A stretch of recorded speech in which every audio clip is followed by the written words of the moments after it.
This is the Lone Creator YouTube. We hope this video helps. You begin by selecting a reliable link shortener because deliverability and analytics matter. Create or sign into your account and verify your email so features unlock. Once done, choose whether the URL will be public, private, or expire after a set time. This affects tracking and security. Make sure to connect a custom domain if you need branding. It reduces spam flags.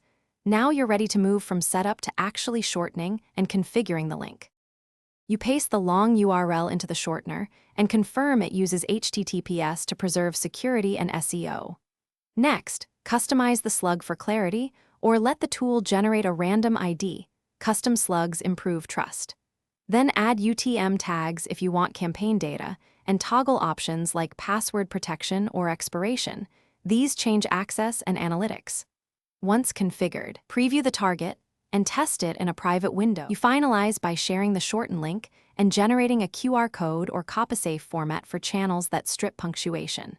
Monitor analytics to see clicks, referrers, and device breakdowns so you can iterate on messaging. If recipients report issues, first test in another browser and clear cache. Make sure your custom domain DNS and redirect rules are correct.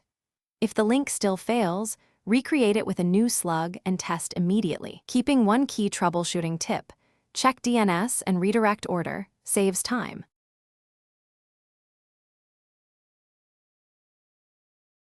Thanks for watching. Consider subscribing if we helped you.